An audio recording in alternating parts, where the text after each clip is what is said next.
Hello listeners and welcome to this week's recording of Boomerang. Team 6 is here this week and is made up of Heather, Marcy, Jessica, Margaret, Peter and our engineer Gordon. The news this week is taken with permission from the West Lothian Courier dated the 11th of September 2025. Can I start this week's recording with an apology? We had some technical issues with last week's recording, which we were unable to resolve at the time. We made the decision to send it out as it was, as we didn't want you to miss out on a week. So apologies for getting the quiz answers before you got the questions. I bet it made you all wonder what on earth was going on. So back to this week's recording, and as usual, the news will be broken into parts, and I can remind you when you have listened to the whole recording, please post your wallet back to us from a postbox and not the post office. So we'll start with part 1, general news. And this week's front page story is fly tipping fiasco across the region, dumping grounds. Councillors blast white van man on steroids for waste mess, and travellers leave behind 18 bags worth of rubbish at a park. The article is by Stuart Somerville. Shocking images of tons of fly tipping in West Lothian are evidence of white van man on steroids, a councillor claimed this week. Labour veteran Tom Conn pointed to commercial waste dumped by Linlithgow's leisure centre as evidence of people doing jobs on the cheap. And he branded fly tipping of building materials in Livingston and also Linlithgow as a charge on the community. Another councillor for the town questioned an apparent drop in fly tipping claim by neighbourhood environment teams. The comments came a day after West Lothian revealed that unauthorised encampments had been responsible for tipping commercial waste in both Craigswood, Livingston and in Linlithgow. More than 50 tonnes of commercial waste was dumped at the site in Livingston. Photos of the waste, including builders' rubble and gas bottles, were supplied to the council by a team from West Lothian Litter Pickers, a volunteer group. Councillor Conn told a meeting of the Linlithgow Local Area Committee, "I think we have to acknowledge the work of our teams as well as that of West Lothian Litter Pickers." The councillor added, "It's quite clear what happened at the leisure centre and at Craigswood is fly tipping and antisocial behaviour of the worst kind that we need to highlight. This is white van man on steroids, taking jobs on the cheap and dumping their waste with no thought for local people or children who may be affected. The cost here is on the whole community." The report to the Local Area Committee by Victoria Mungle, the interim Nets Land and Countryside Manager, suggested that fly tipping incidents had dropped considerably in the second quarter of this year. However, Councillor Pauline Orr told the meeting, "We are saying that it's gone down here," but she added that on regular drives between Linlithgow and Livingston, she had seen more fly tipping than ever, including kitchen appliances, especially in lay-bys and on the roadside of back roads. Could there be some flaw in the information, she asked. Following the Craigwood incident, a spokesperson for the council said, "If an offer to collect and dispose of your waste sounds too good to be true, it probably is." They added, "We would again issue a plea to all householders to ensure that if they are getting work done in and around their homes, to ensure that the company taking your waste away for disposal is licensed to dispose of it, as it is a legal requirement. This applies to a company carrying out work for you or paying a company to simply remove the waste after work has been carried out. Businesses disposing of waste need to be licensed with SEPA to ensure that it is being disposed of, it is safe and it's legal. This is Scotland-wide, not just within West Lothian. It is your responsibility to check that anyone you pay to collect and dispose of your waste is genuine and will take the waste to a properly licensed waste disposal site. You should ask for their waste carrier registration number and check it against SEPA's Waste Carriers Register, which is online. Keep a note of those and ask for a receipt which confirms what they have taken and where they will dispose of it. And now over to Marcy. Very busy time for officers in and out of our local area by Chief Inspector Elaine MacArthur-Kerr. As many of you will know, US Vice President J.D. Vance recently visited Scotland as part of a private family visit. Despite this not being a state visit, a significant policing operation was still required, and in total, more than 1,000 officers and staff were deployed daily throughout the duration of his stay, which took place between August the 13th and 17th.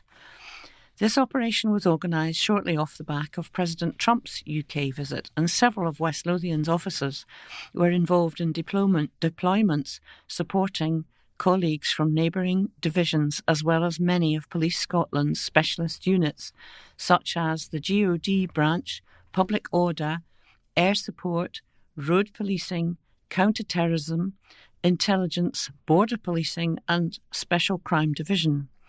I also want to acknowledge the role police staff who were involved played as they provided vital support to ensure the successful delivery of the operation. The visits by the two highest-ranking politicians in the USA put a worldwide spotlight on Scotland, and we once again rose to the occasion. Switching gears, I'd like to raise public awareness of a very worthwhile initiative that will be within West Lothian on September the 5th.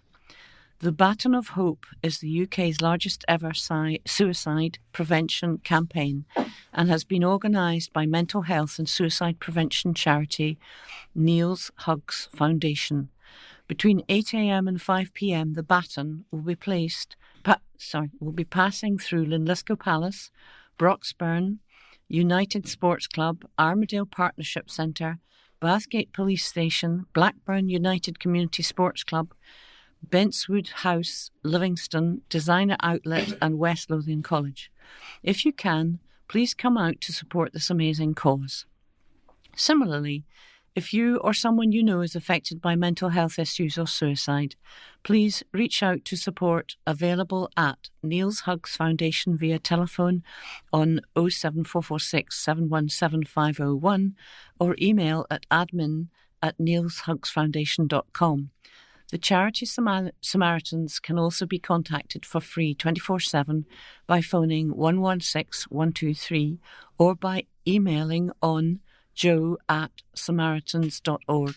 I want to finish this week's column by providing some reassurance to the public in relation to ongoing work aimed at tackling issues we know adversely affect our communities on a fairly regular basis. Firstly, in relation to the antisocial use of off-road bikes, a 16-year-old and a 15-year-old have been charged with a number of offences that happened on Saturday, August the 16th at Stewartfield Park in Broxburn. During this time, 2 off-road bikes were riding on the football pitches within the park. Both bikes were seized and reports submitted to the relevant agencies.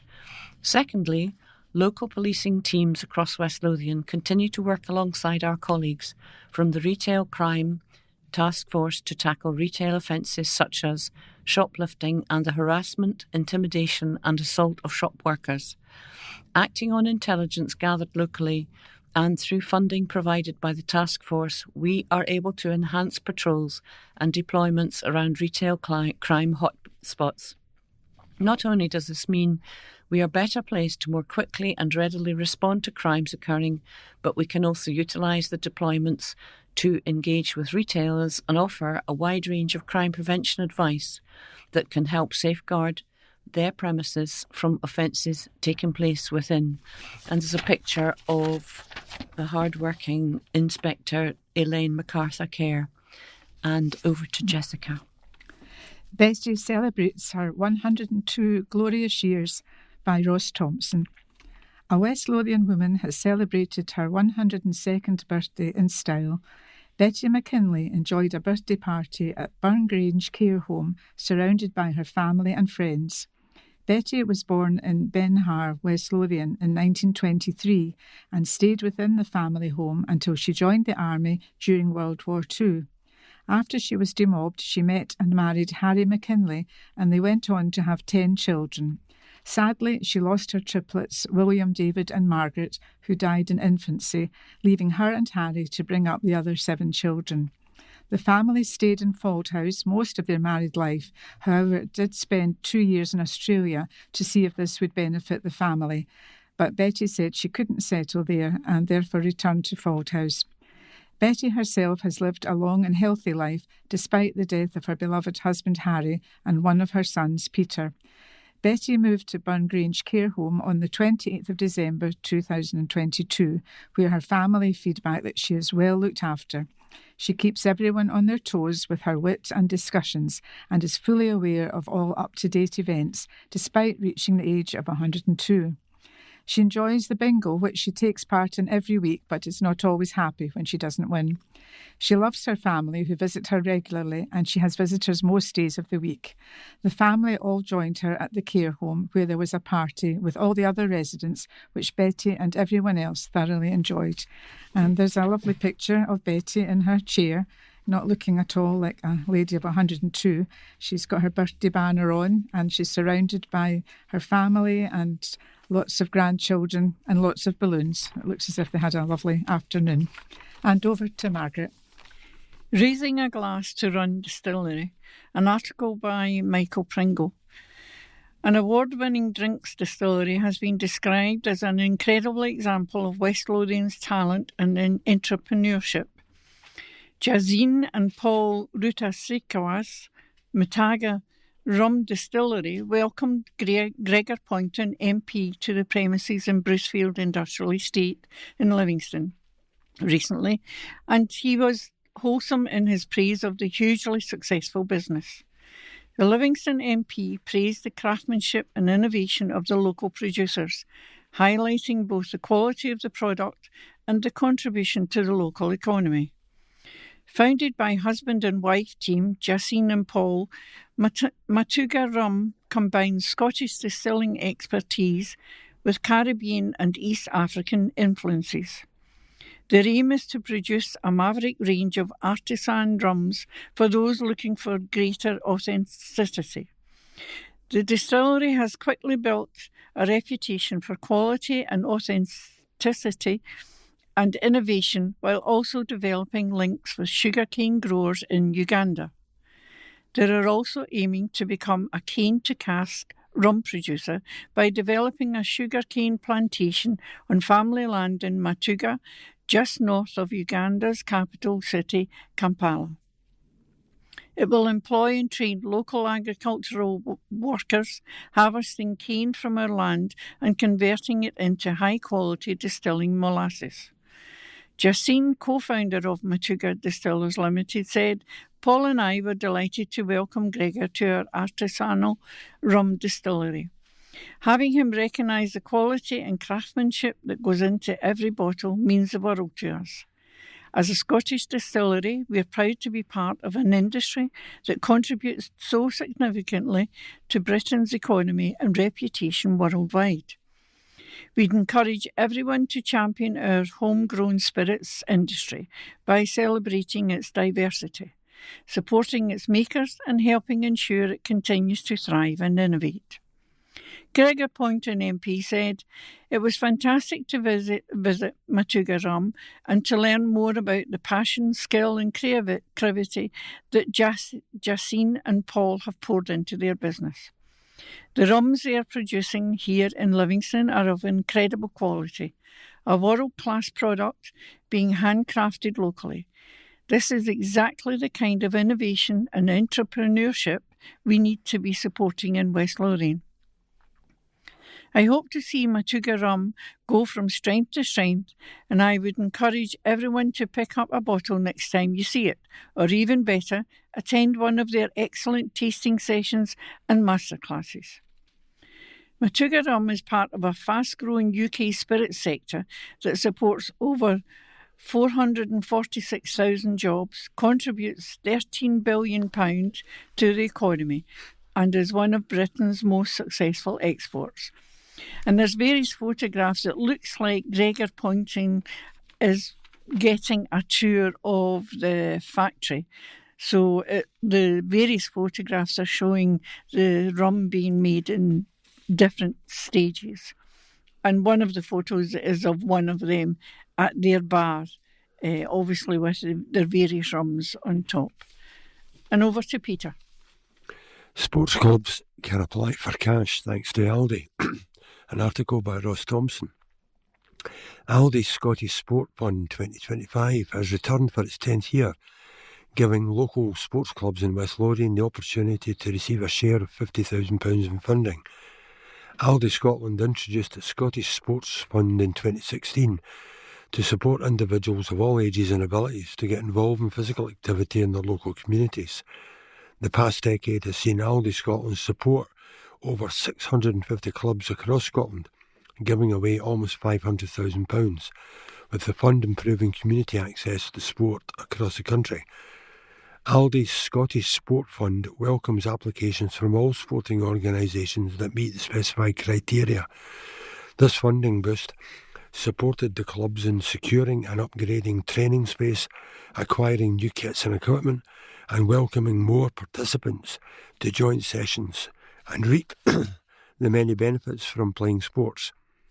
Graham Nicholson, Group Buying Director at Aldi Scotland, said, "As part of our commitment to making sport more accessible for all, Aldi's Scottish Sport Fund has provided assistance to a wide range of clubs, enabling them to invest in the equipment, resources and spaces they need to thrive.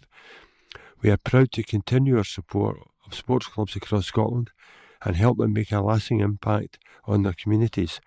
The response we receive every year is overwhelming, and we are looking forward to seeing even more clubs apply in 2025. I encourage all sports clubs in the Lothians to take advantage of this fantastic opportunity and apply for funding. Sports clubs have until Sunday, October the 5th to apply for funding. One applicant will be selected to receive £2,500 of funding. 2 applicants will each receive £1,000 of funding, while several other applicants will each receive £500 of funding. Applications can be made via the application form found on www.aldi.co.uk/Scottish Sport Fund. And back to Heather. And that brings us to the end of part 1.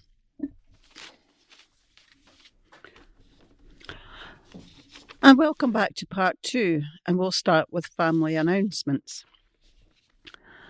Elma Blakey, 19 July 1941 to 23 August 2025, from Uphall, passed away peacefully at St John's Hospital, surrounded by her loving family.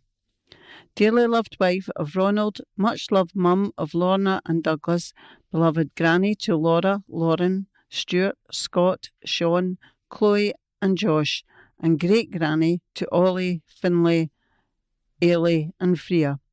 The funeral service will take place on Wednesday, the 17th September 2025 at 1 p.m. at West Lothian Crematorium, to which all are warmly invited. Anne Elizabeth Fairley Clark, Livingston. The family of the late Anne Elizabeth Fairley Clark wish to announce her passing on the 16th of August 2025. The service took place at Livingston Old Parish Church, St Andrew's, Deans, on Friday the 12th of September at 10 a.m, followed by West Lothian Crematorium at 11 a.m. Billy Paris, Polbeth, Stonyburn and Bathgate. And unfortunately there's no information on the actual service, but Billy passed on the 4th of September 2025, aged 77 years, cherished and much loved partner of Carol, brother to George, devoted dad to Richard and the late Simon, will be so sadly missed but never forgotten. Isabel Stewart, Whitburn, peacefully at St John's Hospital on the 4th of September 2025, aged 78 years, sadly missed by all the family and friends, and again, no information on the service. Moira Greg Tickle, Mackenzie, peacefully in the care of Tippett Hill Hospital on Wednesday, the 3rd of September 2025.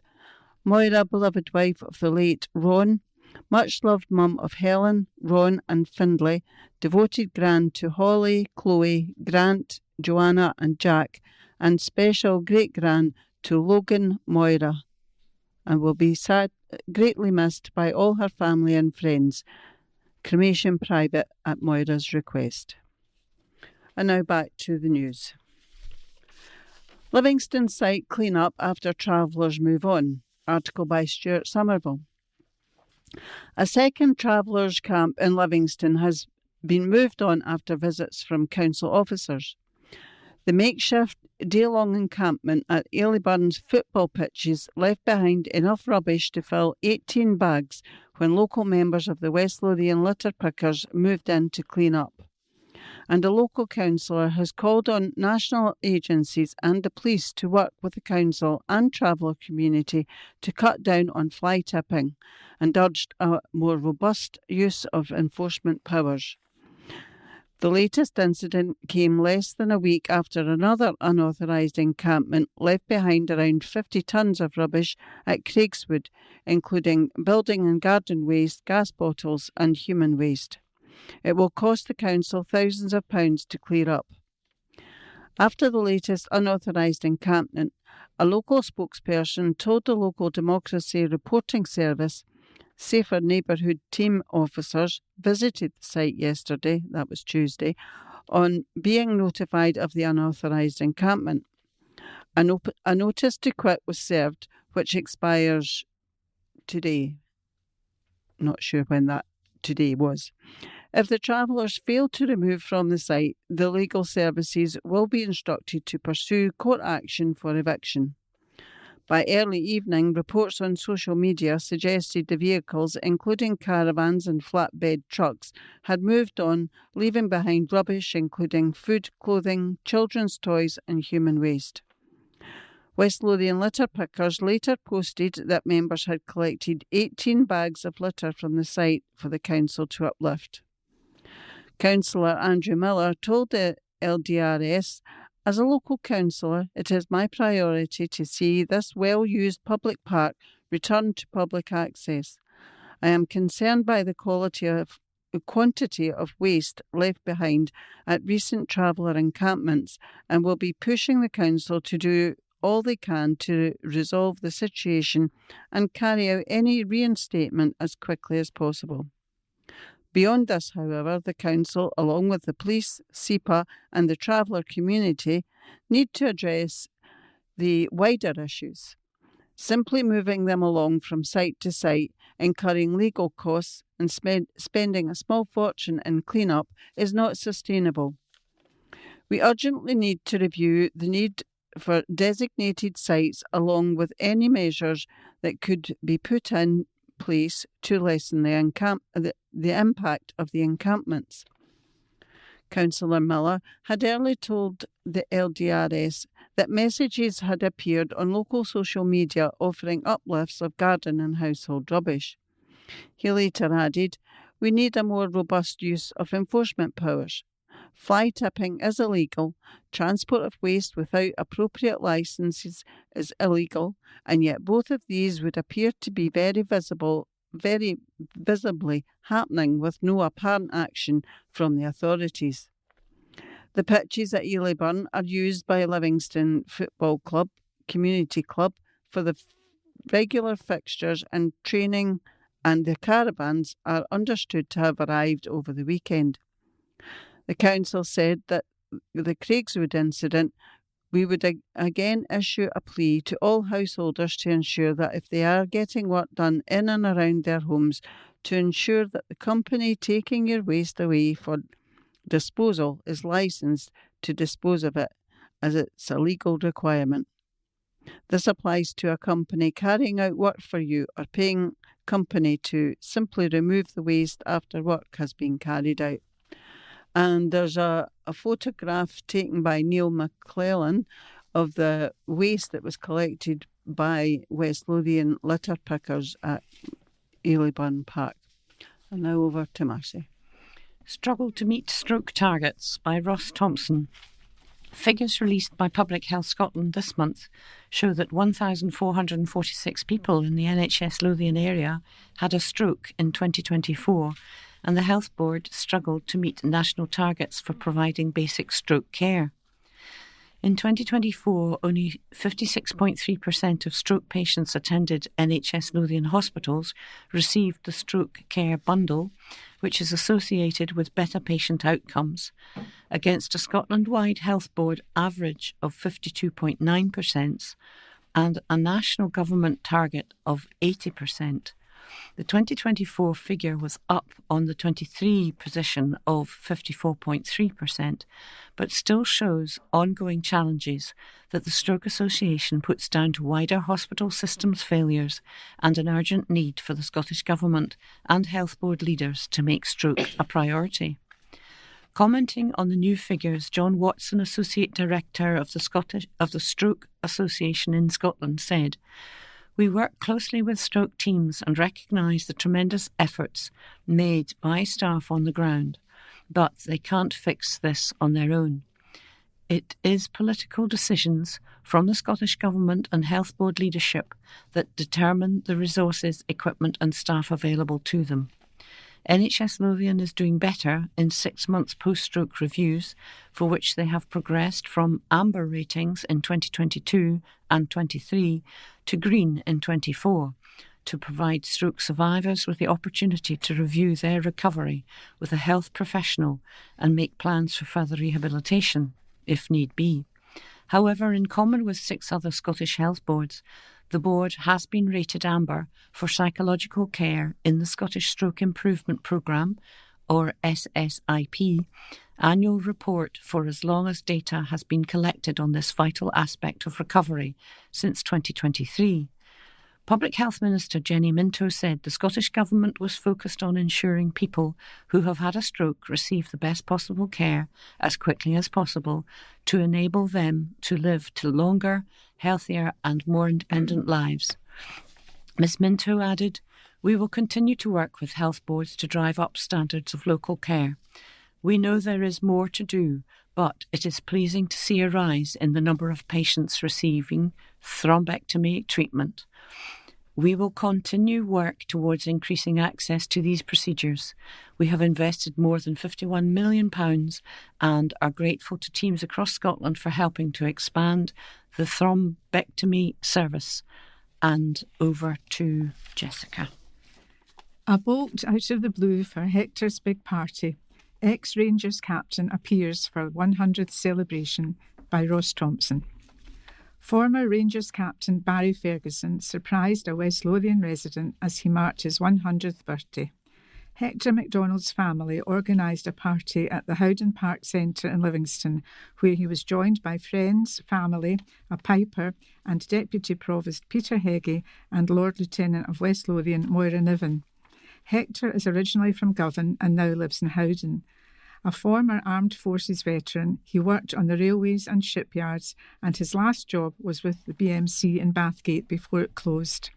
Always very active, he got on the bus to the centre in Livingston every day until he was 98. He was married to Ellen and they have 3 children, Yvonne, Ellen and Anne. Hector is very proud of his 4 grandchildren, Sharon, Yvonne, Mark and Naomi, and his 6 great-grandchildren, and he's a big football fan.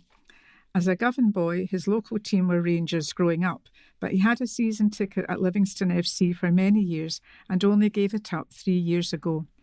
Former Rangers captain Ferguson, who also took caretaker charge of the Ibrox club earlier this year, heard about Hector's big day and came along to present Hector with a signed strip at his party, which made his special day a little bit more special. The biggest thing in his life over the last 20 years has been attending Sight Scotland's Veterans Lindburn Centre at Wilkeston twice a week. They have been a great support to him and he has made many friends who are all ex-veterans like himself. They are in fact having another party for him and accompanied him earlier this year to London, where he had been invited to join the VE Day celebrations at Horse Guards Parade as a guest of the BBC, as a thank you for an interview Hector had done for them previously. And there's 2 pictures of Hector at his party. He looks really smart and a nice dark suit. And one of the pictures, he's surrounded on each side by Moira Niven and Peter Heggie. And on the other one, he's got a family member at one side of him, and the other side is Barry Ferguson. And of course, he's holding up very proudly the football shirt that was signed for him by the Rangers team. And over to Margaret. Minister's visit to the Livy project. A visit by Marie Todd, Scotland's Minister for Drugs and Alcohol, to the Scheme Livy project last week. This coincided with the release of a publication revealing the number of deaths from the misuse of drugs. The latest figures were revealed in the annual National Records of Scotland report. Despite a drop in the number of lives lost to drug misuse in 2024, down to 1,017 from 1,172 the previous year, it remains the highest of any country in Europe. There were 155 less deaths than the previous year, with the worst affected areas Glasgow City, Dundee and Inverclyde. The latest grim statistics also showed that West Lothian had a rate of 16.3 deaths per 100,000 people for the period 2020 to 2024. In 2024, a further 22 people in West Lothian lost their lives to drug misuse. That number is a decrease from 31 deaths the previous year. Of all the drug misuse deaths in 2024 across Scotland, opiates and opioids were the most common substances implicated. 4 out of 5 deaths, 810, benzodiazepines were implicated in over half, 576, and cocaine was implicated in almost half of the deaths, 479. Gabapentin and pregabalin were implicated in 374, almost 2 out of 5 deaths. Alcohol was implicated in 103 deaths, antidepressants in 119, and ecstasy-type drugs 19. People in the most deprived areas of Scotland were 12 times more likely to have a drug misuse death than people in the least deprived areas in 2024. And now over to Peter. Festive event cancelled over insurance costs. An article by Stuart Somerville. Pardon me. A festive Christmas lights event in West Lothian has been forced to pull the plug over storm damage and surging insurance costs. West Lothian Council's executive approved the cancellation of the Starry Nights festive lights event at B. Craig's Country Park in Linlithgow and sparked a confrontation between the local SNP and Labour councillor in the town. A meeting of West Lothian Council's executive board that the Bathgate firm GC Alive offered to make an exit payment of £30,000 to the council. The Bathgate-based firm had faced practical issues in planning this year's event after B. Craig's was badly damaged in winter storms. The firm also faced an increased demand in insurance fees, which is understood to be weather-related. A report to the exec said, changes in market conditions, particularly due to increased storm risk, have made it impossible for event organisers GC Alive to secure the level of insurance required to safely host the event. The executive agreed that GC Alive's 5-year agreement be terminated with immediate effect and by mutual consent. The £30,000 exit payment will go directly into open spaces and local facilities such as parks and play areas. The payment is equivalent to the sum that the council would have received from GCLL had the 2025 event taken place, and is designed to ensure that the council is no worse off financially, whilst arrangements and opportunities for potential future events in 2026 and beyond are explored by officers. B. Craig's, which sits at one of the highest points in West Lothian, was particularly badly damaged in the winter storms. The council said significant storm damage within the park has led to major recovery operations involving arborists, tree inspectors, rangers and external contractors. Despite the dedicated efforts to complete extensive remediation works ahead of the event, unforeseen challenges have emerged. Council officers had discussed other potential venues with GC Live. However, at the meeting, SNP councillor Pauline Orr slated the decision which awarded the contract to GC Alive in 2024. GC Alive Limited runs winter festivals across the country, including in Glasgow, Dundee and Angus, as well as local Christmas light shows. There was anger in Linlithgow in December 2023 when Rowan Events, the town-based team, which had first set up the festive event in 2019, were told they would have to go into a bidding war to keep the event.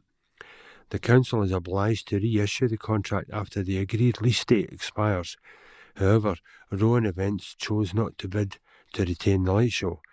Councillor Orr said, "I put to you all, officers and administration, that as a council you have failed the communities of West Lothian.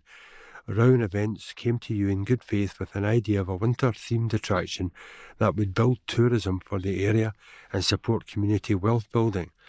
The decision you took to put it out to tender resulted in an inferior event, which was, words of the community I'm proud to represent, an absolute shambles. You showed no respect to local people and their community spirit." Fellow Linlithgow councillor Tom Conn rounded on Councillor Orr and asked who she was representing here as a councillor. Was it Rowan Events, the people of Linlithgow or the council? He demanded to know. "I am stunned by that statement. I thought we were here as representatives of West Lothian Council and not as representatives of a private business, and the officers to be criticised in that way, and their professional judgment being called into question in such a way as I find it really disheartening. I have knowledge of the previous operator and the way in which they conducted their business and how they actually engaged with officers, which I won't publicise because I don't think it's appropriate. But to start throwing comments such as you have, Councillor Orr, at officers who can't defend themselves, I find it bizarre." Council leader Lawrence Fitzpatrick said that in 26 years as a councillor, he had never heard such an outrageous attack on the integrity of our officers. Deputy SNP group leader Councillor Pauline Stafford told the meeting that her group absolutely are not questioning the professionalism of officers. What we are questioning is the drive and vision of this council administration, which I know you don't like to hear. We have raised on numerous occasions that we need more focus on tourism. We are blessed with incredible natural resources and heritage sites. What we are questioning here is the lost opportunity. Councillor Fitzpatrick said, "I'm sorry, but I clearly heard an attack on the professionalism of the officers." And back to Heather. And that brings us to the end of part 2. Welcome back to part 3, and we will start with the quiz. Remember to listen at the start of part 4 for the answers, and we'll try to get it the right way round this week. So, question 1. What is the middle name of Donald Trump? A. Paul, B. John, C. George. Question 2. According to the proverb, where do all roads lead to? A. London, B. Paris, C. Rome. Question 3. Martin Tyler is best known as a commentator of which sport? A. Boxing, B. Cricket, C. Football. Question 4. In which country was hospital reformer Florence Nightingale born? A. Wales, B. Italy, C. France. Question 5. In which English county is the market town of Bakewell? A. Warwickshire, B. Nottinghamshire, or C. Derbyshire. And question 6. What is the first name of Mr. Lowe, who played Dad's Army Captain Mainwaring? A. John, B. Arthur, or C. Clive. And now back to the news. POW plea made by Town's MP.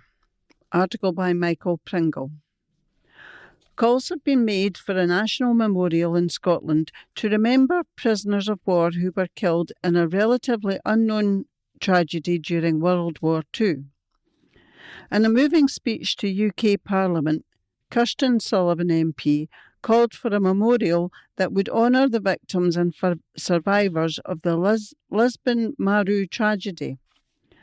Bathgate man Jerry Borg approached his MP in May this year with the story of his relatives' experience on the Lisbon Maru. The Lisbon Maru, an unmarked and armed Japanese freighter, was transporting 1,818 British and Commonwealth prisoners of war, POWs, including hundreds of Royal Scots who were captured during the fall of Hong Kong. On October 1st, 1942, the ship was torpedoed in the East China Sea by an American submarine. While the Japanese troops aboard were rescued, the prisoners were locked in the ship's hold. Aged 24 and 25, Jerry's father and uncle survived the sinking as part of 384 POWs rescued by nearby Chinese fishermen. Over 800 POWs died. As the vessel sank, hundreds were trapped and drowned. Many who escaped were brutally gunned down in the waters from nearby Japanese vessels. On May 15th this year, the Lisbon Maru was mentioned for the first time ever in the House of Commons by the MP, joined by the Leader of the House, Lucy Powell MP, in remembering the courage and compassion of those survivors, those who died, and the fishermen. Dedicated to recognising the efforts of Jerry Borg and the Lisbon Maru Memorial Association, Ms Sullivan led the House of Commons in tributes on Monday, September the 1st. In the first debate after summer recess, MPs sat quietly to hear the Bathgate and Linlithgow MP pay tribute to those who survived and those who died in one of the most harrowing and under-recognised episodes of World War II. Each town and village in this country has its own relationship with conflict and a loss to remember, she said. Honouring our history and the conflicts that have often defined it is something I believe Britain has done well. The Labour MP praised the work of Commonwealth War Graves Commission and the National Memorial Arboretum, who host the annual ceremony for the Lisbon Maru families. She also acknowledged the recent unveiling of a memorial on the Qingbang Island, southeast of Shanghai, that was attended by Jerry Borg and other relatives of the POWs. The MP also highlighted her constituency's strong tradition of remembrance, referencing the Korean War Memorial in the Bathgate Hills, and a local campaign to honour women who worked and died in wartime munitions factories. She praised the Minister for Veterans and People, She praised the Minister for Veterans and People, Al Cairns, MP, for his support for those local memorials and urged the government to back a Scottish memorial for the Lisbon Maru. Kirsten Sullivan MP said, "The presence of these memorials abroad is deeply meaningful, but it is equally important that we remember this tragedy at home. A memorial in Scotland would provide a space for families like Jerry's to share their stories and remember together. The best way to teach our young people about the horrors of war and the importance of peace is to ensure these stories are not forgotten. A new memorial would honour the bravery of those who suffered, the heroism of their rescuers, and the enduring legacy of sacrifice that shaped our freedom." The Bathgate MP will follow up with Scottish Government and veterans representatives in Scotland as heritage is a devolved issue. And there's a photograph of Kirsten Sullivan MP, along with Jerry Borg standing outside her office in Bathgate. And now over to Marcy. Veterans plead case with MP and leader by Ross Thompson.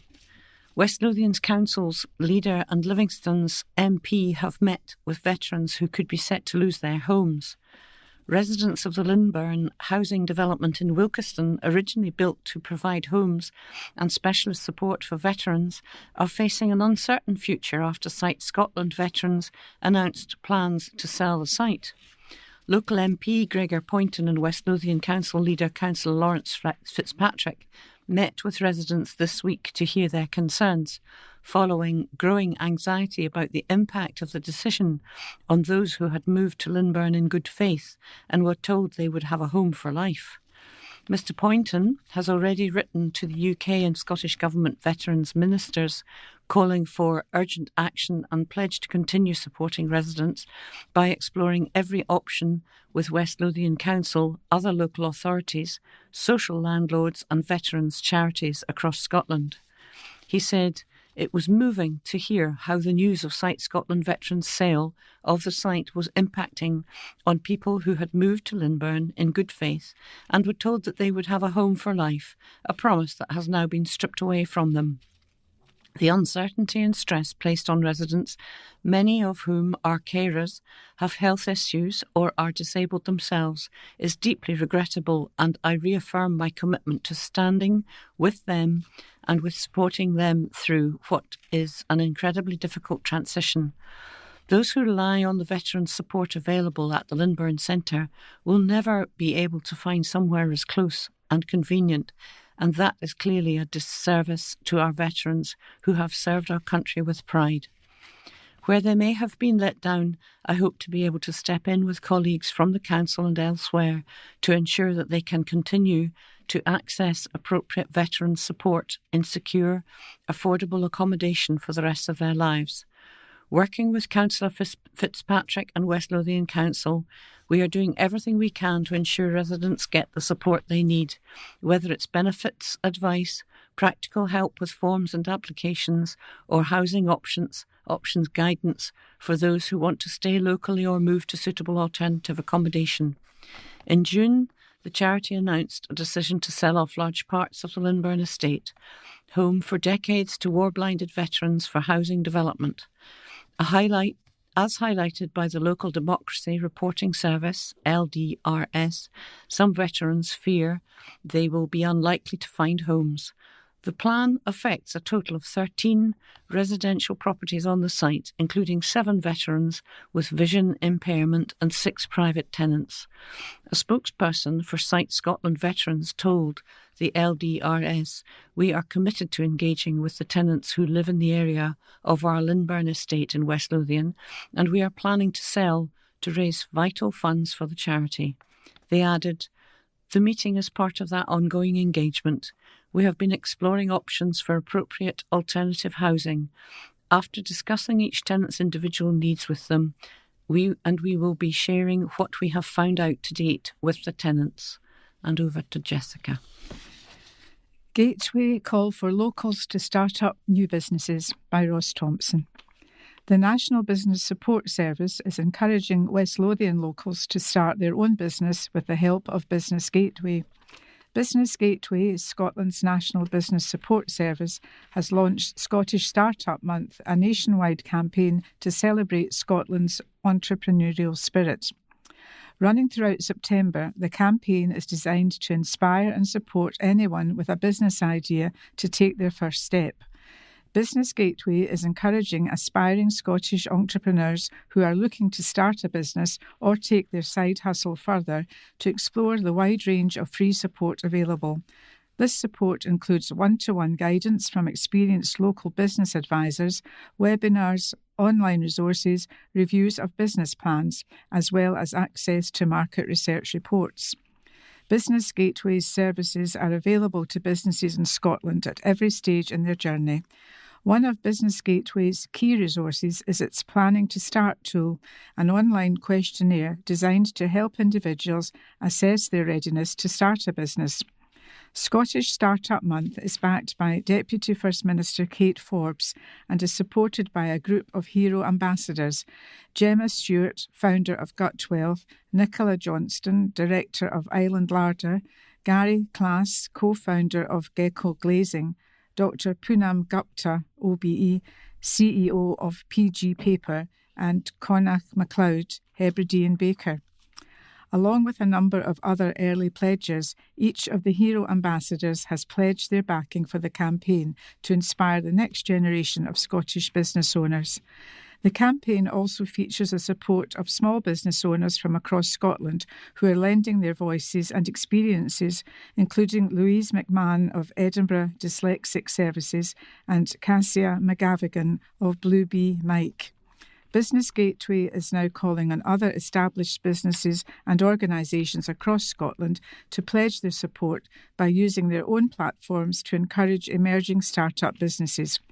Hugh Lightbody, Chief Officer at Business Gateway, said, "Scotland has no shortage of ambition, creativity and drive, but taking that first step can often feel overwhelming.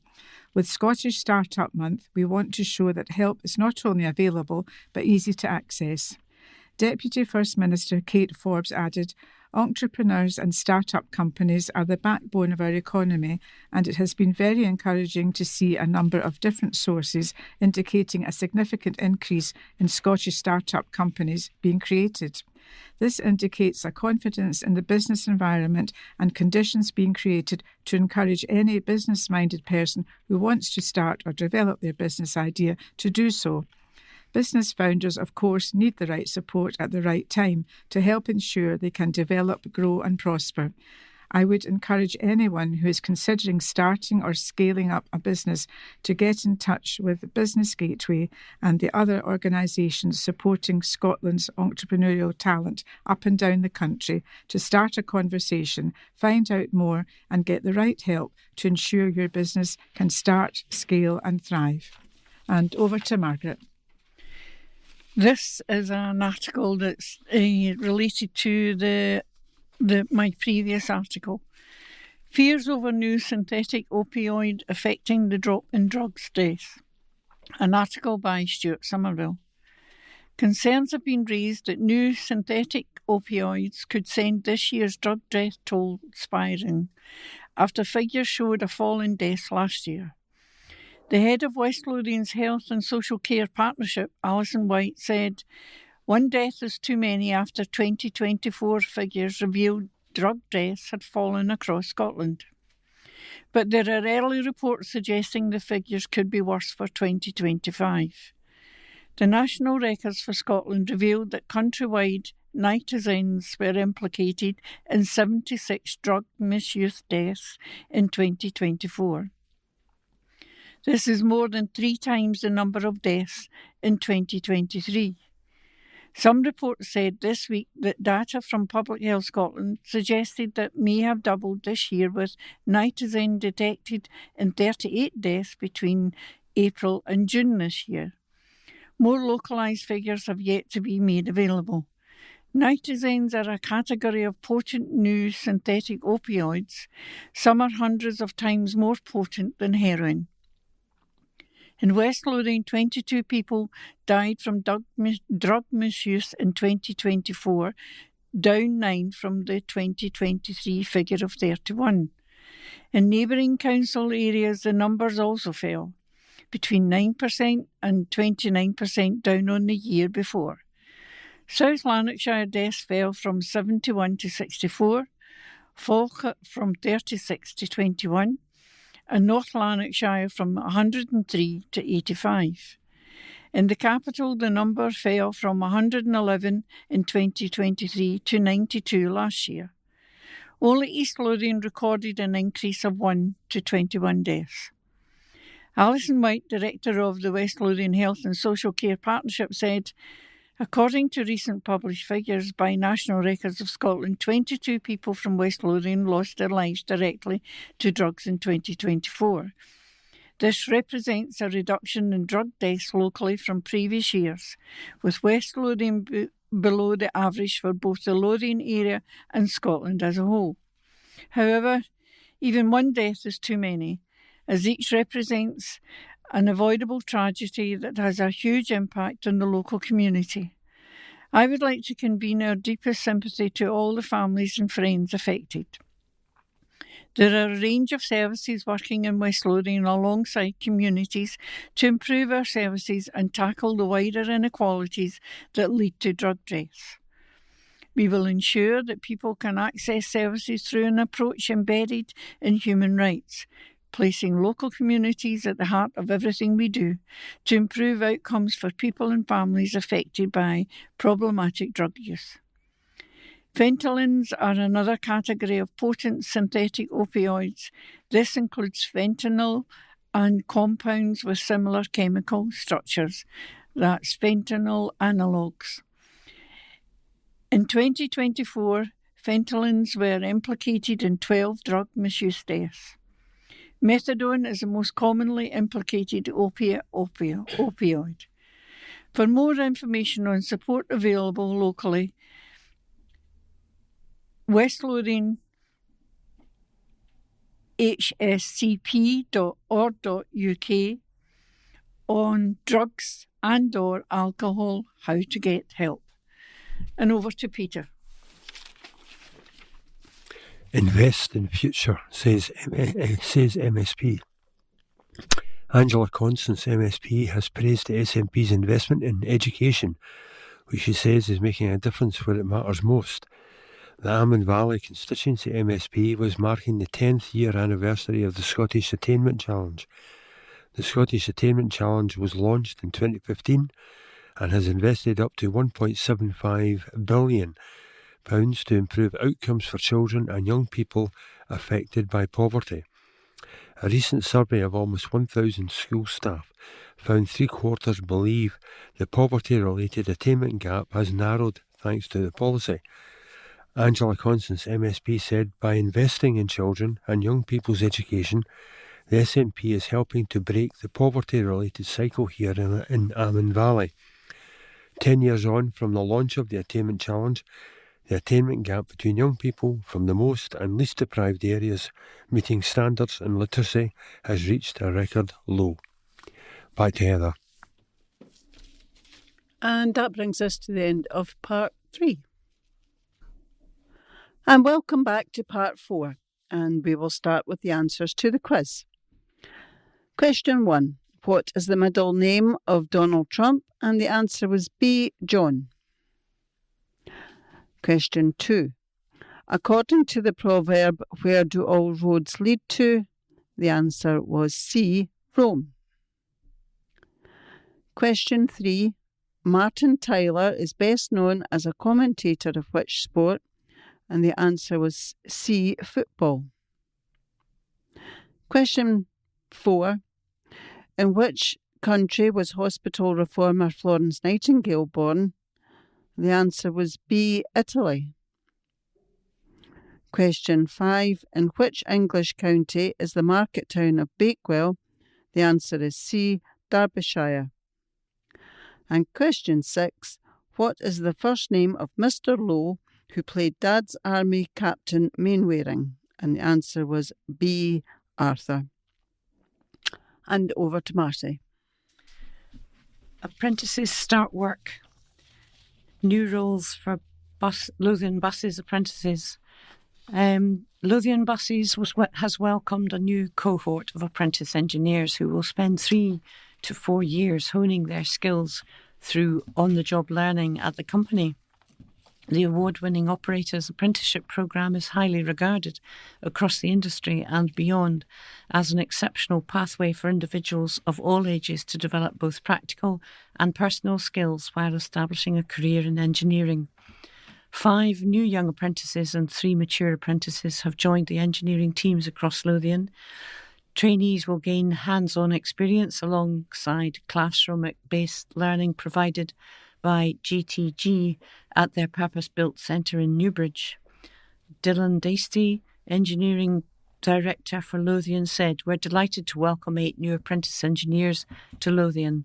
Apprenticeships are a vital part of our long-term commitment to developing skills and creating homegrown opportunities within the engineering sector. By combining classroom learning with practical, hands-on experience in our garages, we're ensuring our apprentices are equipped with the knowledge and expertise needed to maintain and future-proof our fleet to the highest possible standards. They represent the next generation of engineering talent, and we're proud to support them on their journey.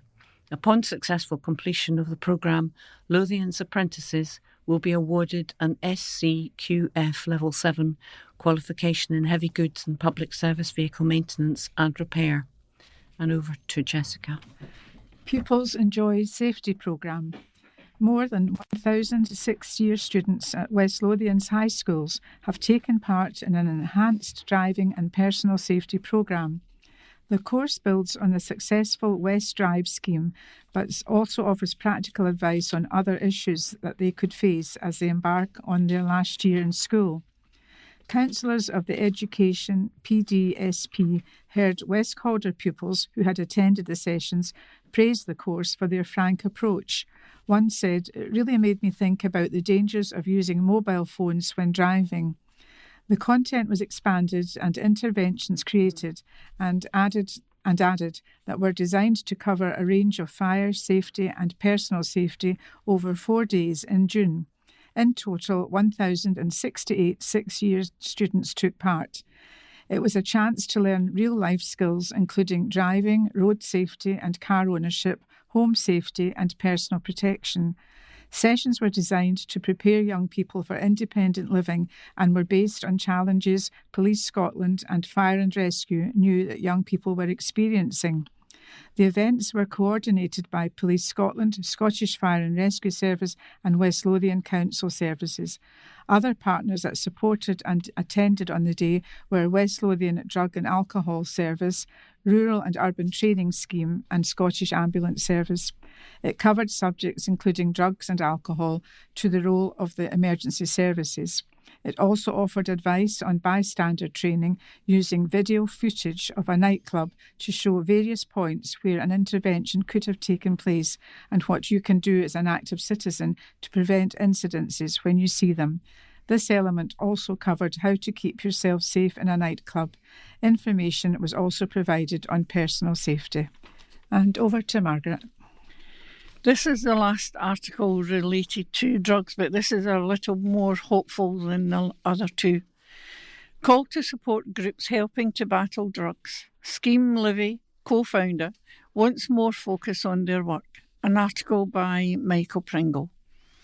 The co-founder of a creative arts project in West Lothian set up to help people affected by drug addiction issues has called for more focus on the positive impact grassroots help organisations are making.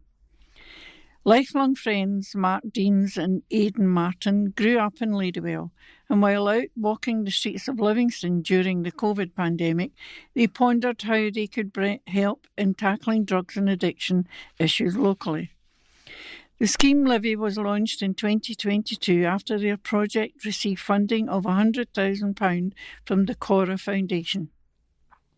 They used drama, filmmaking, creative writing and even Lego building and other workshops to bring people together. Last Monday, the charity project, based at West Lothian College, received a visit from Scotland's Minister for Drugs and Alcohol, Marie Todd, MSP. The visit by the Minister and other Scottish Government officials coincided with the publication of the latest National Records of Scotland statistics on drugs deaths during 2024.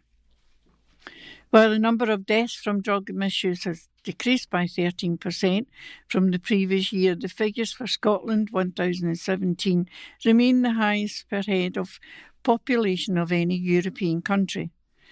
However, Mark Deans believes that the great work of projects like the Livingston Charity are being overlooked as media outlets prefer to chase negative headlines. He said, "We use creativity as a means of helping folk because it helped us.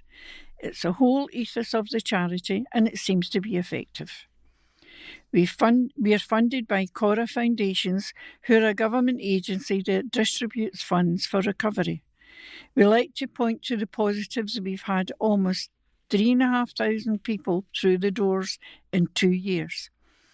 A footfall of 525 unique individuals, so that's 525 people that have been helped by Scottish Government funding, but the media don't seem to want to see that. They interview a load of people here and heard about the impact we've had on them. Overall, on BBC Scotland, BBC News STV, ITV News, Channel 4 and Channel 5, we've had about 45 seconds worth of coverage, and none of it put a positive spin on how effective the funding is actually being. STV showed a bit during their news piece about the drugs death that showed the work of a recovery project in Glasgow, that are doing the same thing using creative arts, which is fantastic. Of course, it's the media's job to ask the hard questions, and it's the minister's job to rebut them. The Scheme Levy have produced a couple of short films and are working again this year with actor and producer James Craig Moncor on a short comedy horror film. Their film from last year was played on a loop during the visit. The West Lothian charity was selected from a number of projects that help tackle addiction issues for the visit, and they were impressed by Marie Todd's openness. The visit itself couldn't have went well any better, Mark continued. Genuinely, the Scottish Government are really impressed with how much we've achieved and how well the project has been received. We had attendees sitting on a bunch of workshops. Marie Todd was really personable and clued up. She spent a long time standing talking to the folk who'd made the effort to come along. She must have stood for about an hour and a half with a queue of folk just talking about what's been going on for them. She couldn't have been any more receptive and received a really good reception on the day. While Mark believes that inroads are being made to help people recover, he believes that drug policies have to change to bring the number of deaths down substantially. We take the stance that change is required, and the Minister is well aware of that, he added. She's been in the post less than 6 months, but she has skin in the game and made it very clear to us that she has personal experience of those in addiction. We're of the opinion that change is required, but also that time is required to make that change. I think they're doing well as they can with the information and funding they have at hand, but the media tends to fling mud at the government for the most part. And over to Peter. Shoebox donation. Kids donate to daycare centre users. An article by Ross Thompson. Young members of a West Lothian church donated scores of shoeboxes to a local day care centre. Kids from Livingston South Community Church's Sunday Club took a total of 43 shoeboxes to Acredale House in Bathgate last month, after working hard all summer to fill each shoebox for each service user at the facility. The young people who were part of the project were Rachel MacDonald, age 14, Ella Brunton, 13, Yoria Stockdale, 12, Charlie Stockdale, 11, and a little help from 7-year-old Struan Smith, who donated some of his own books for a book sale. A church spokesperson said the kids were absolutely fantastic and they were the real driving force. The idea for this project began in mid-May with Christian Aid Week and ended with a visit to Acredale House last month, and it has now ended insofar as we now have a wonderful link with Acredale. Acredale House posted on social media, totally overwhelmed and humbled by the dedication of these beautiful children who drove a shoebox appeal in their church for their clients following on from Christian Aid Week. Ella, Yoria, Charlie and Rachel demonstrated love, compassion and friendship while distributing their gifts. Their gifts were a shoebox for every client, with lots of beautiful gifts, some boxed games, a gifting of an entertainment session, as well as paying for 3 emergency day placements at Acredale. Children do not get enough credit and sometimes get a bad rap, especially teenagers, but the generosity these children showed, as well as their church members, Livingston South Community Church, was truly outstanding. From the bottom of our hearts, we thank each and every one of you for your generosity and those working behind the scenes, including Margaret, Carol and Elsa. Thank you.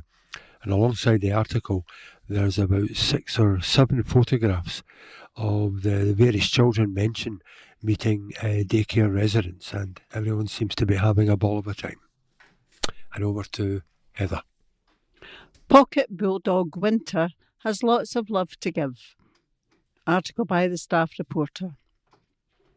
Say hello to Winter, a charming 6-year-old pocket bulldog with a heart full of love. This sweet-natured girl is currently in the care of the Dogs Trust West Calder as she awaits her forever family. Winter absolutely adores people and thrives on human companionship. Her favourite things include chasing a football around the garden, hopping into the car to go on an adventure, and snuggling up on the sofa for a well-earned snooze. She enjoys her daily walks and is happy to meet polite dogs while out and about, although Winter would prefer to be the only pet in the home. She likes having all the attention to herself. She could live in a home with children aged 10 and over.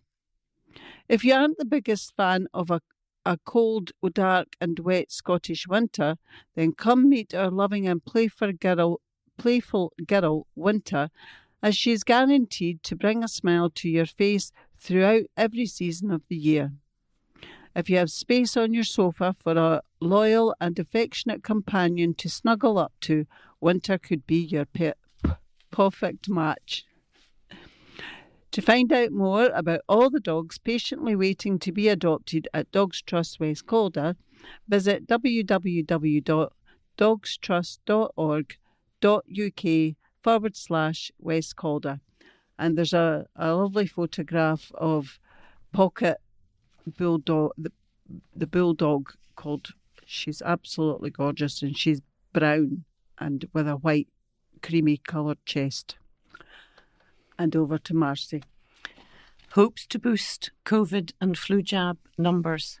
West Lothian hopes to boost the numbers of people taking up flu and COVID jabs this winter. Scotland as a whole has seen fewer people taking the vaccine, even though more people now qualify as the pandemic recedes into memory. Concerns have been raised that the uptake has been affected by fears of side effects of the COVID jab, although the numbers taking the flu vaccine have also dropped. A meeting of West Lothian's Social Work and Health PDSP heard that plans for the winter immunisation are being finalised.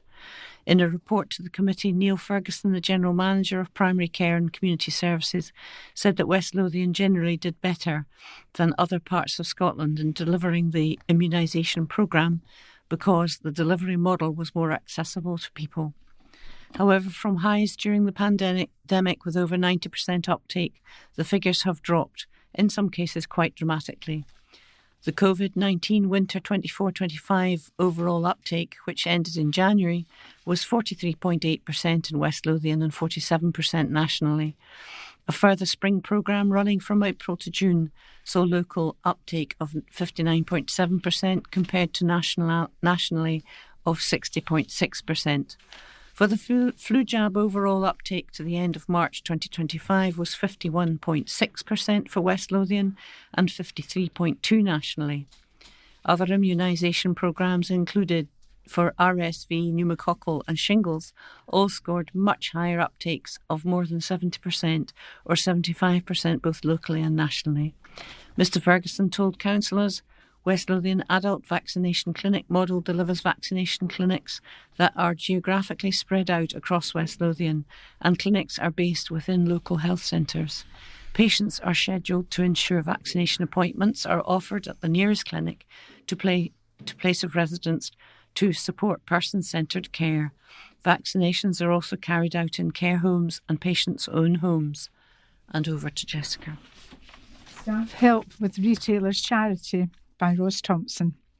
A Livingston jewellery retailer is celebrating International Charity Day with a landmark achievement for charitable giving after donating £25 million from company profits to charities and communities since 2000. Beaverbrooks Livingston, located in the centre Livingston, has contributed to the total by supporting a variety of fundraising activities, including payroll giving, with every donation matched by the business to amplify the impact.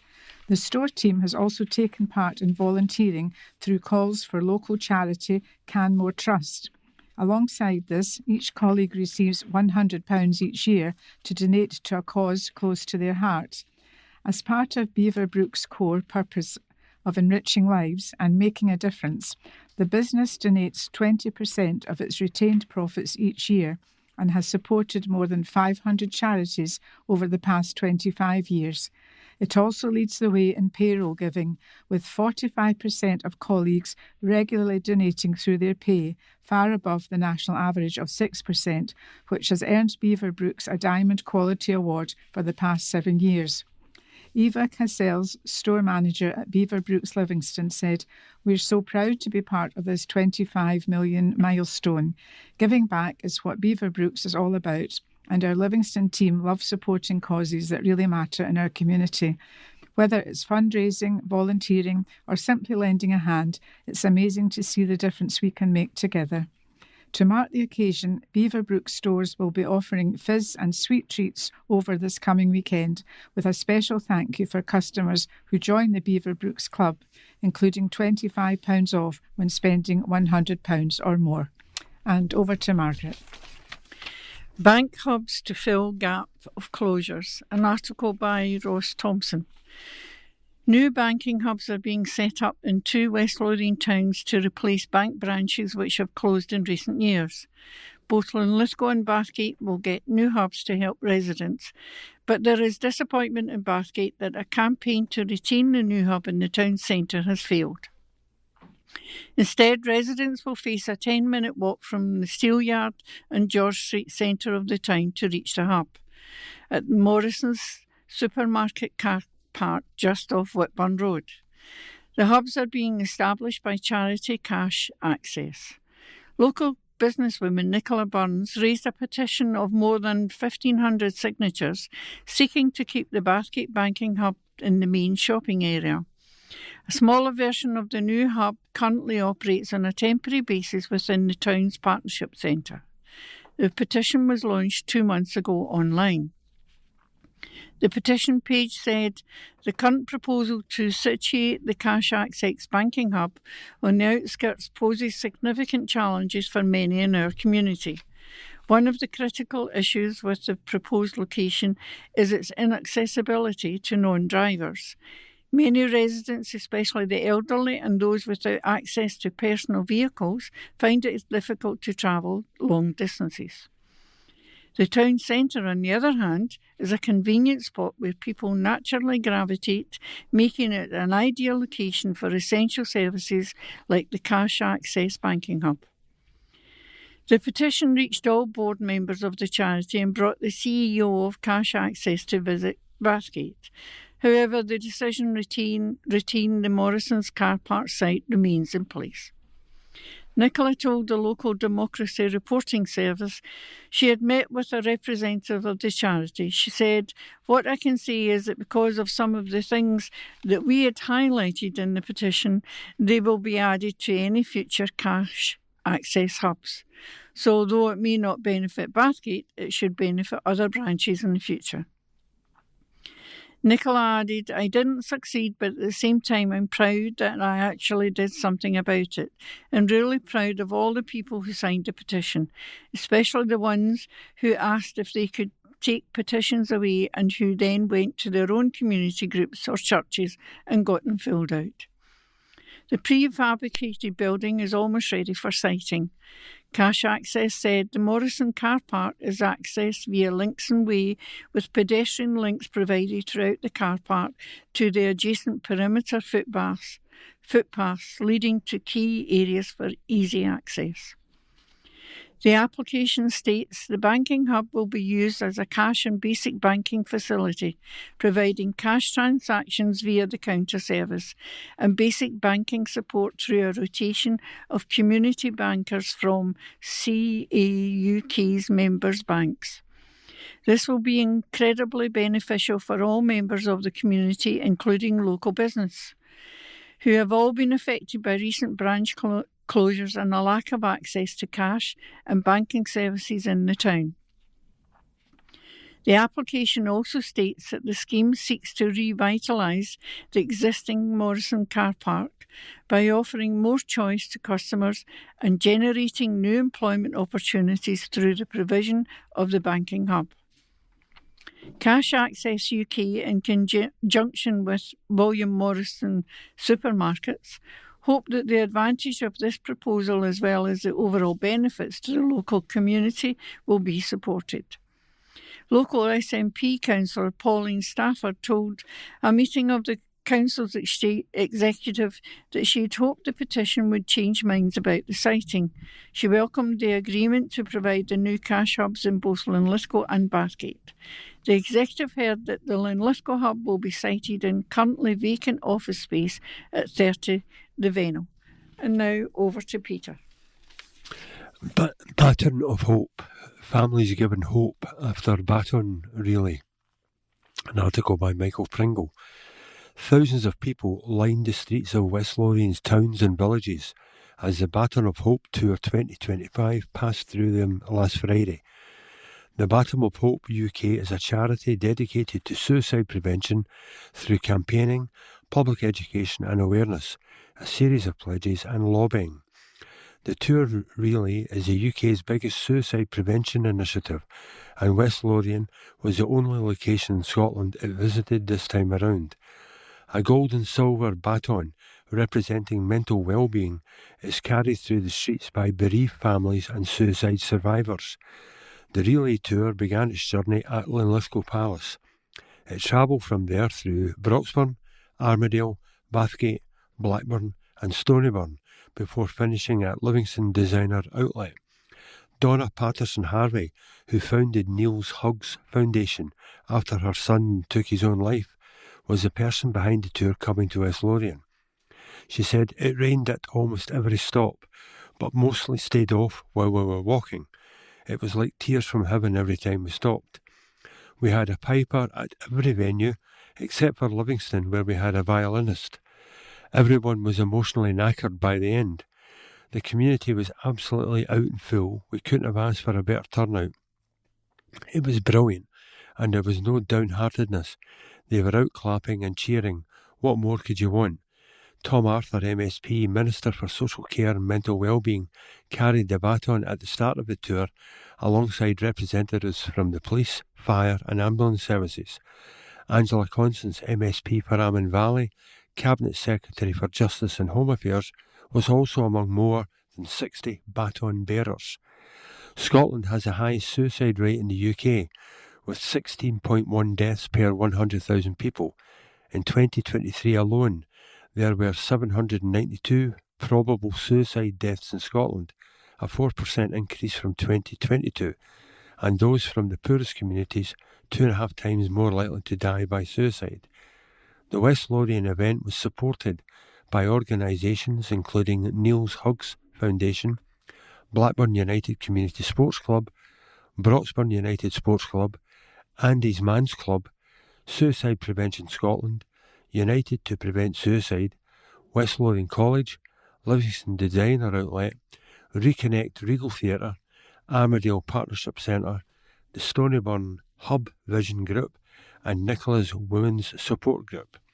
Alongside the article, there was up to about 20 pictures showing the baton tour at various stages of the event, culminating in a number of photographs taken at Livingston Outlet.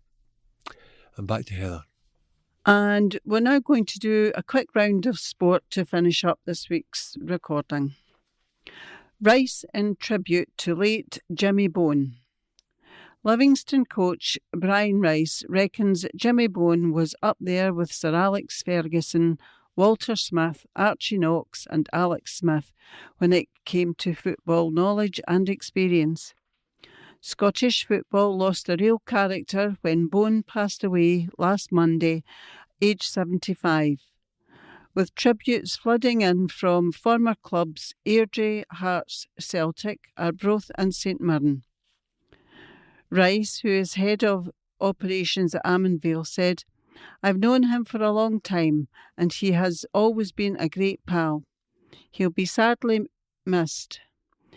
Anything you needed to know about football, you just phone Jimmy." There was a group of them: Jimmy, Alex Smith, Dick Campbell and Alex Ferguson. Andy Roxburgh, Walter Smith and Archie Knox were part of it as well. They were all in great company and they were always there for you. When I first started working on the SFA coaching courses, Jimmy was one of the tutors for 14 or 15 years. He led me, taught me the ropes, how to deal with the candidates, just really showed me everything and what it was all about. That was on the pitch, and after it, in the hotel, we just talked until 2 or 3 in the morning about football. Jimmy was one of those guys who just loved football. And now over to Marcy. Reds rally to rack up first victory of the season. Linlithgow bagged their first National League 4 win of the season if they beat Dunfermline 33-26 at McCain Park on Saturday. Reds are 5th in the table with the bonus point win, but it could have been more emphatic had they continued their first half performance into the second period. Dunfermline started powerfully, and it was no surprise when they scored the opening try following a short penalty move.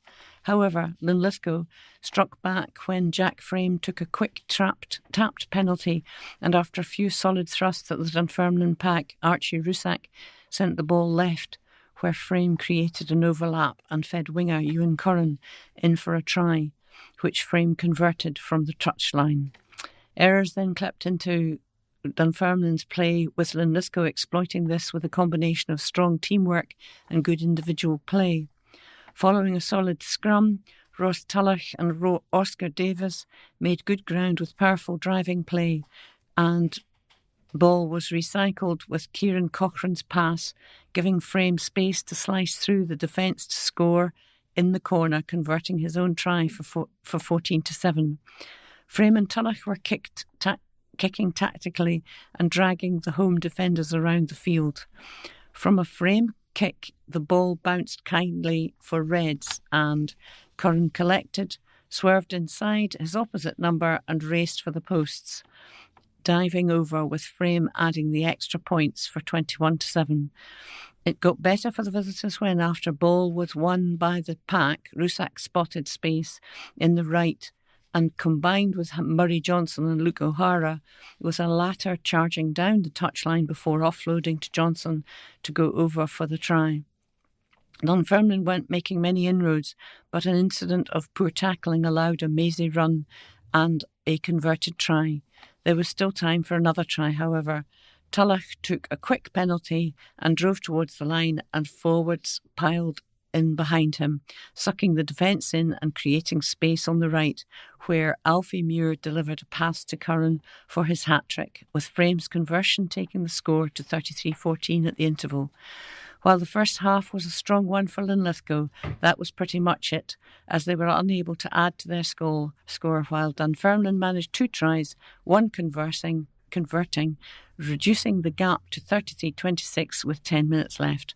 However, Linlithgow pinned the home side deep into their half for the remainder of the game and looked more likely to add to their score, though they couldn't find a way through. Linlithgow travel on Saturday to an Ellen side sitting 1 point behind them on the table. Kick-off is at 3 p.m. And over to Jessica. Davy, I'm not at Livy to just settle for OK, an article by Andy McGilvray. Livingston boss David Martindale says his side have made an OK start to their Premiership return, but he insists he wants more from his side ahead of a big run of games, and he's not at the club to settle for OK performances. Martindale's side lost 2-1 at home to Hearts in their last game ahead of the international break, and the Lions gaffer says having an enforced hiatus didn't suit. However, he reckons his side have had a decent start to the season as they sit in 9th place ahead of Saturday's clash away to Aberdeen, which is followed by a trip to Dundee and the visit of Rangers.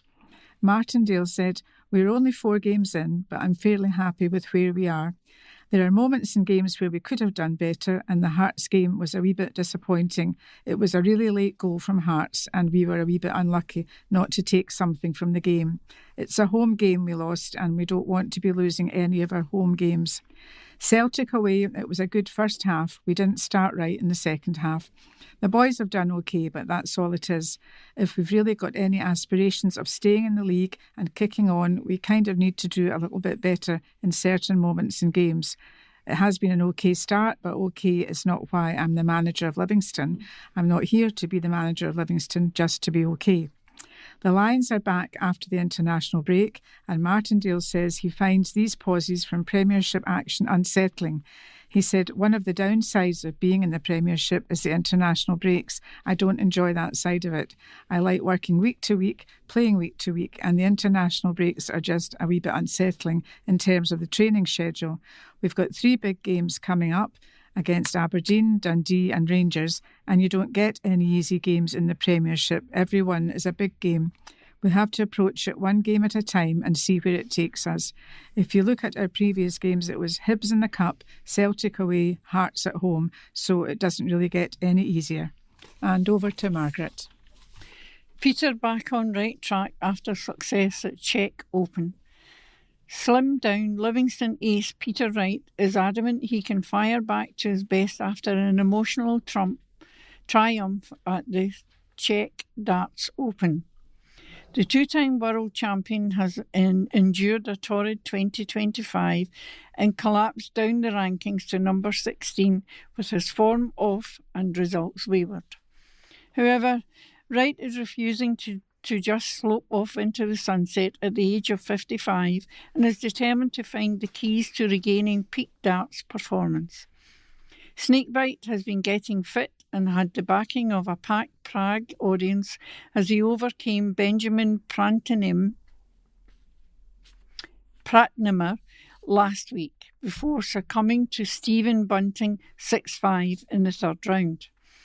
Understanding this recent struggles, the Scottish star's name was sung constantly by the supportive crowds in the Czech capital, and he repaid their backing with a 6-2 win over Slovenian Pratnimer.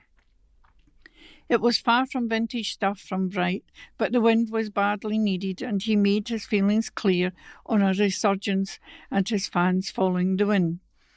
The 2-time world champion Wright, who won the Czech Open in 2023, said, I'm trying to boost myself and play like old Snakebite, but I'm coming back. I lost a bit of weight. It's nice to know there's so many Snakebite fans still around, and I'll be back. Don't you worry. These fans, it's what we need everywhere, and, to be honest, I think you're the greatest fans.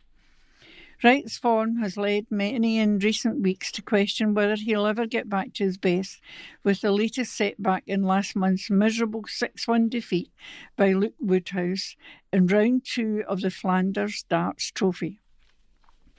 PDC commentator Dan Dawson has told how he spoke with Wright about his recent health kick. He said, the old Peter Wright is one of the greatest players the sport has ever seen. I was talking to him yesterday and asked him about the weight loss. He reckons he shifted 3 stone. He says he's done it by having just 1 meal a day. But he also admits that he feels like he's lost some of the power in his throat. Physically and mentally, though, he says he feels amazing, so much better. And there's a photo of Peter Wright, and he is looking up the way. I'm not sure the expression on his face is either pensive or he looks a bit upset. I'm not sure which.